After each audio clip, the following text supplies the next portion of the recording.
कि ध्यान में परमात्मा को पाया जाता है। जब ध्यान कहा गया है तो क्या आप बैठ करके परमात्मा का ध्यान किया आपने? क्या आपने सोचा कि आगे जाना है? जिस दिन ये मनुष्य के मन में भावना आई उसी दिन लक्ष्मी से महालक्ष्मी का तत्व बन जाता। जिस दिन ये विचार उसके अंदर जागृत हुआ कि इससे आगे कोई चीज़ पाने की है, उसी दिन उसका जो लक्ष्मी तत्व है वो महालक्ष्मी तत्व बन जाता। और महालक्ष्मी तत्व जो है उसी से हमारी सुषुम्ना नाड़ी जो है, जो पूरी ऊपर से नीचे तक मध्य मार्ग है, जिसे मिडिल पाथ कहा जाता है, वही मध्य मार्ग पूरी तरह से स्थापित हो जाता है। उस मध्य मार्ग में जो शक्ति है वो इस वक्त सीमित है, लेकिन नज़र आपकी ऊंची हो जाती, नज़र आपकी ऊंची हो जाती। धीरे धीरे ये बाह्य की उपकरण और ये जो आंदोलन है ये सब खत्म होकर के इंसान उस दिशा की ओर बढ़ता है जिधर उसे बढ़ना है। आप कहें कि हमें कुंडलिनी का जागरण नहीं करना है, न कराइए, कोई आपको ज़बरदस्ती कभी कोई कर ही नहीं सकता इसमें। ये तो जब तक आपके अंदर महालक्ष्मी का तत्व जागरूक नहीं होगा तब तक हमारे हाथ टूट जाएंगे, आप पार नहीं हो सकते।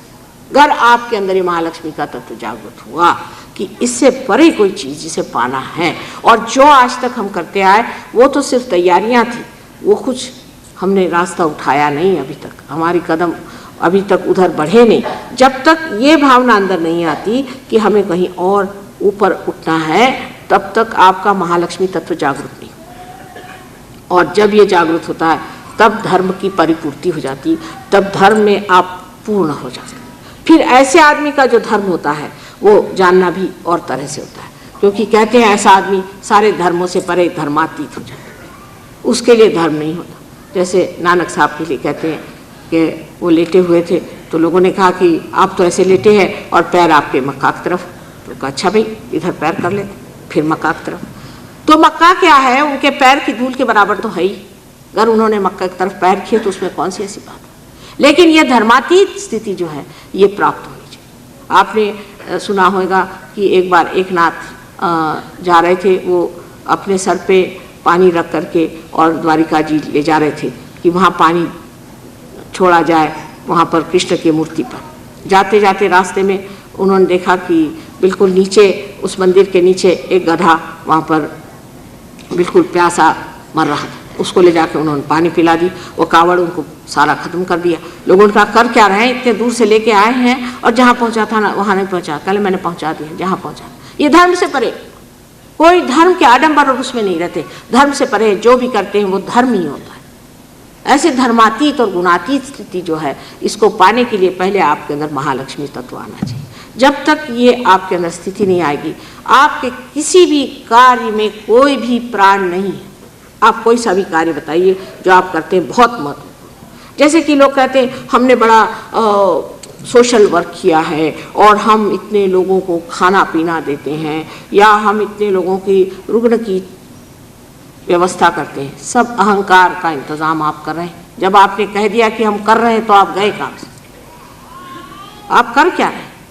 कुछ भी नहीं कर रहे हैं। ये तो आप किसी से रुपया लिया, इकट्ठा किया, और अगर आपने 25 लोगों को या 100 लोगों को भी वहाँ ला करके और उनकी रुग्णचर्या करी तो उसमें क्या? आपने अगर रुपया भी दे दिया तो उसमें क्या? उसमें आपने किया ही किया। कुछ करने का जो है वो तो जीवंत कार्य है। ये तो मरा हुआ काम है कि आपने उनको खाना पीना दे दिया या एक उनको टेबल उठा के दे दिया या एक कोई पेड़ मर गया तो 4 उससे कुर्सियां बना के किसी को दे दी। ये तो सब मरा हुआ काम है, इसमें आपने किया ही क्या। और ये तो अहंकार आपका जुटता जाएगा जब तक आप मरा हुआ काम करेंगे। मैंने ये किया, मैंने वो किया। आप जानते नहीं मैं फलाने जगह का सोशल वर्कर हूँ, समझ लीजिए ये पगला गए। या मैंने ये देश का कार्य किया, मैंने वो कार्य किया, ये जिसने कह दिया उसको आप समझ लीजिए कि इनको अभी तक कुछ भी खबर नहीं है कि जनरॉसिटी क्या होती है, उदार चरित्र क्या होता है। उदार चरित्र जो होता है वो देता है इस तरह की, वो जानता ही नहीं वो देता है, इस हाथ से देता है वो हाथ जानता नहीं कि क्या है। वो देने का जो भाव है वो भी इस गुणाती स्थिति में ही आ सकता है। उससे पहले जो भी आप करते हैं, वो जो भी आपका करना है, वो सारा कुछ आपके अंदर अहंकार और अभिमान बांधता है और बांधना पड़ेगा उसे। उसका कारण आपके अंदर बनी हुई संस्था है। ये जो राइट साइड में आप पीले रंग की चीज़ देख रहे हैं जिससे आपको पित्त होता है, इसे पिंगला नाड़ी कहते हैं। जैसे कि इस पिंगला नाड़ी से आप ये कार्य करते हैं। कोई सा भी कार्य आप करते हैं, जो आपकी क्रिया शक्ति वो पिंगला नाड़ी से बहती है। इस पिंगला नाड़ी के कार्य से आपके अंदर जो ऊपर पीली चीज़ जो दिखाई दे रही है, ये अहंकार है, ये उसका समझ लीजिए धुआं है, उसका बाय प्रोडक्ट वहाँ इकट्ठा होता है। तो आप ये कहें कि नहीं, मैं तो जो भी काम करता हूँ माता जी, मैं तो परमात्मा के चरणों में रखता हूँ, ये आप अपने को भुलावा में रख रहे हैं। क्योंकि आप जो काम कर रहे हैं उससे परे होने के लिए जो स्थिति है वो आपके पास नहीं। जैसे कि सूर्य है, वो जब प्रकाश देता है तो वो अकर्म में बैठे हुए हैं, वो प्रकाश दे रहे हैं, उनका स्वभाव है इसलिए दे रहे हैं, वो कुछ कर थोड़ी रहे। उनकी स्थिति ऐसी, उस गुणातीत स्थिति में वो हैं जहाँ से वो कर रहे हैं। उसमें कोई उनको ये एहसास थोड़ी कि मैं इनको लाइट दे रहा हूँ या मैं यहाँ पर इस तरह से हर एक पत्ते में हरा रंग भर रहा हूँ, इसका उनको एहसास नहीं। वो तो उनकी स्थिति ऐसी है कि वो दे रहे हैं अकर्म में। यही कृष्ण ने जब गीता में कहा, तब लोग बहुत बार कहते हैं कि कर्मण्य वाधिकारस्ते फलेषु मा कदाचिन, तो कह गए, लेकिन जो भी कर्म करो वो उन्होंने कहा मेरे चरणों में रखो। अब ये कृष्ण जो है सीधी बात तो करेंगे नहीं, क्योंकि जानते इंसान जो है उसकी टेढ़ी खोपड़ी है, तो टेढ़ी तरह से उन्होंने बात करी कि भाई जो भी काम करो परमात्मा पे छोड़ो, वो हो ही नहीं सकता। उनकी डिप्लोमेसी है ना, वो जानते हैं बाप का काम है तो सीधे नहीं बताएंगे, क्योंकि सीधे बताने में इंसान कभी नहीं समझेगा। इसकी उल्टी खोपड़ी, इसको उल्टी तरह से बताओ कि जो भी काम करे परमात्मा पे छोड़। अब जब इंसान ये सोचता है कि मैं जो भी काम कर रहा हूँ परमात्मा पे छोड़ रहा हूँ, वो बड़ी गलत फहमी में है। जैसे कि एक बच्चा है और वो एक गाड़ी को हाँक रहा है, उसके बाप ने आके कहा कि पहले तो वो बता देते हैं, पहले उन्होंने कहा कि आप स्थित प्रज्ञ हो जाओ पहले। तो उन्होंने कहा कि आप इस जो घोड़ा है इसको आप सामने रखो, इसको जोड़ लो, जो आत्मा है उसको जोड़ लो और तब गाड़ी हाँको। उसने कहा कि ऐसे कैसे? अर्जुन ने कहा ऐसे कैसे, तुम तो कह रहे कि साक्षी बनो और इधर कह रहे कि तुम युद्ध करो। तो इन्होंने कहा अच्छा ठीक है, तुम घोड़े को पीछे रखो, कोई हर्जा नहीं, बस हाँकते रहो और घोड़े पे नजर रखो, बस सब चीज़ घोड़े पे समर्पित कर दो तो हो जाएगा। जब वो गाड़ी चलेगी नहीं तब बताना पड़ेगा कि बात ऐसी है कि घोड़ा आप आगे करिए, पर ये माँ का काम कि बेटे इस चक्कर में मत रहना, तुम सीधे घोड़े को आगे करके जोड़ लो, जब तक आत्मा से जुटेगा नहीं ये गाड़ी आगे जाने वाली नहीं। इसलिए जो लोग सोचते हैं कि आज हनुमान जी के इसमें हमने प्रसाद चढ़ा दिया, हो गया हनुमान जी अब आप हमारी सारी चिंताएं दूर कर दीजिए, वो भी मुस्कुराते होंगे कि इन्होंने अच्छा मुझे जेब में रख लिया। असल में बात यह है कि आपका तो अभी उनसे संबंध ही नहीं। हनुमान जी अपने अंदर कहाँ बसे हुए हैं यही लोगों को नहीं मालूम है। वो हनुमान जी जो है इसी पिंगला नाड़ी पर ऊपर से नीचे दौड़ रहे हैं।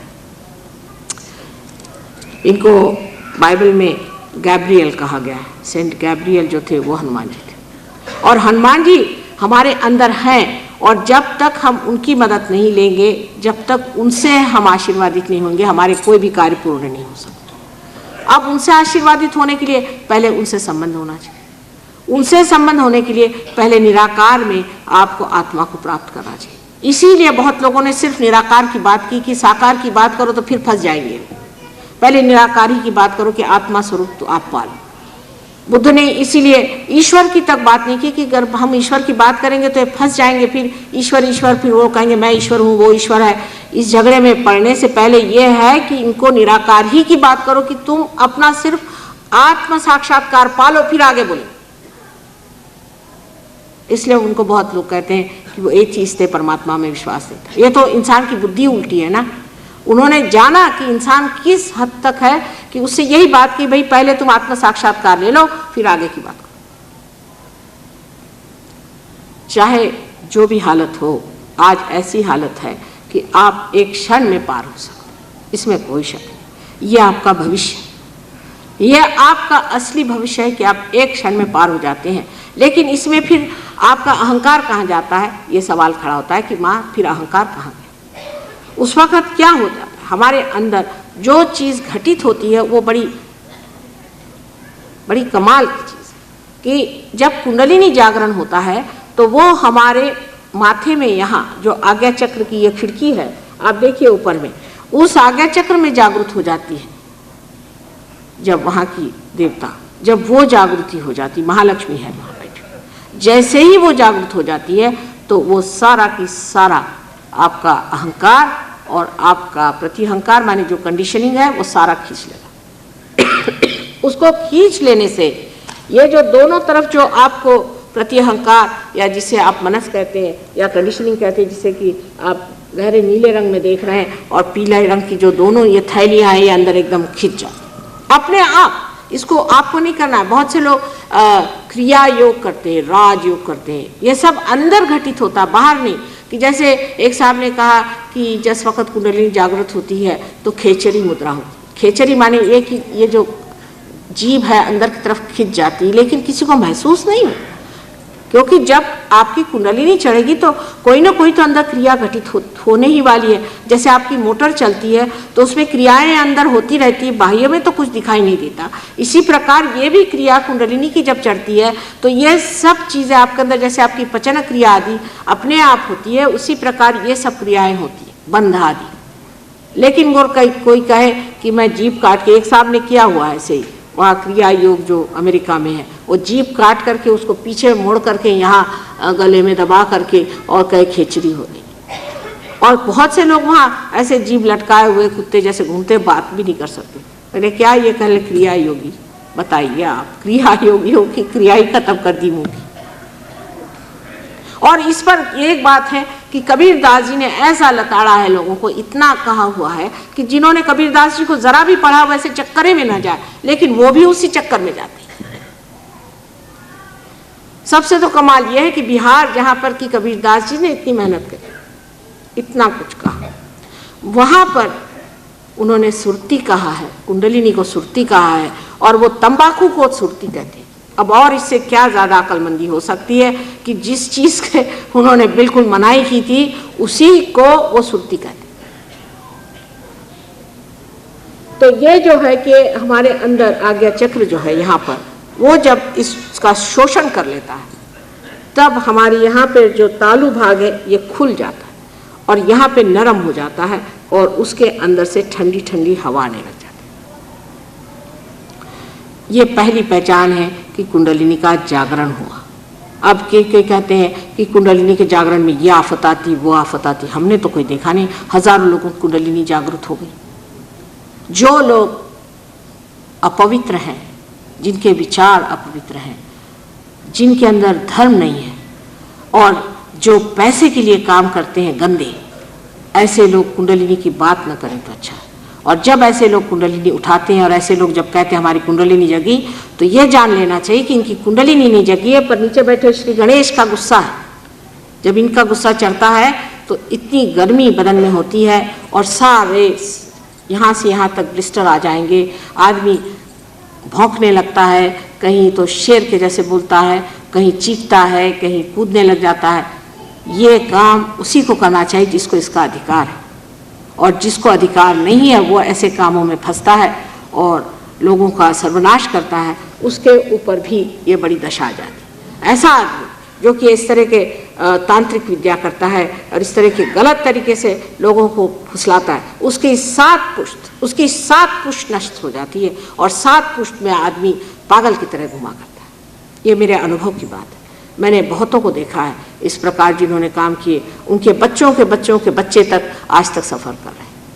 इसलिए ऐसे चक्करों में किसी को जाना नहीं चाहिए और किसी के साथ ऐसे काम करने नहीं चाहिए। और जो लोग ऐसे काम करवाते हैं वो भी जान लें कि उनकी भी पुश्तन पुश्त इसकी मर्यादाएं अगर तोड़ देंगे तो बहुत कुछ उनको नुकसान हो सकता है। इसलिए आप लोग निशा खाते रहें, किसी भी तरह की ऐसी गलत मन में धारणा न रखें कि हम इस तरह के लोगों से कुछ प्राप्त कर सकते हैं। कभी भी आप प्राप्त नहीं कर सकते। ये लोग आपके नुकसान पे आमादा है और ऐसे लोगों के पास जाने से वो तो आपके कर्दन काल है। मैंने तो देखा कि ऐसे लोगों ने जो लोगों का सत्यानाश किया है वो इस कदर सत्यानाश किया है कि उनके पास इतनी भी बुद्धि नहीं रह गई कि वो समझे कि हमारा इतना सत्यानाश हो गया। 6,000 पाउंड एक साहब ने दिया था और जब वो मेरे पास आए तो मैंने देखा कि उनको तो एपिलेप्सी की इतनी ज़बरदस्त बीमारी हो गई है कि वो यही नहीं समझते कि वो खड़े कहाँ, और अगर उनको एक लहसुन भी दिखा दीजिए तो उससे थरथराते हैं, क्योंकि उनको गुरु ने कहा था कि लहसुन खाना ठीक है। लहसुन से घबराते, लहसुन देखते साथ थर थर थर थर कांपने लगे।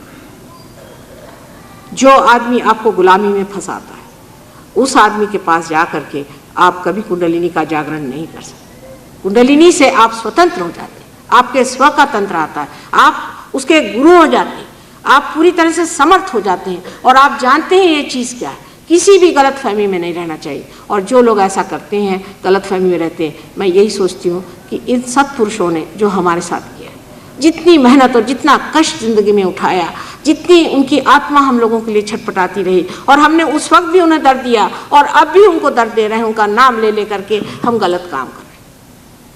कुंडलिनी का वास्तविक जागरण अंदर होता है, और वो होने पर सत्य स्वरूप उसे आप लोग प्राप्त करें। ये आपका अधिकार है, ये आपका जन्मसिद्ध अधिकार है, जिसे आप प्राप्त करें, जिसके लिए आप पैसा कौड़ी कुछ भी नहीं दे सकते।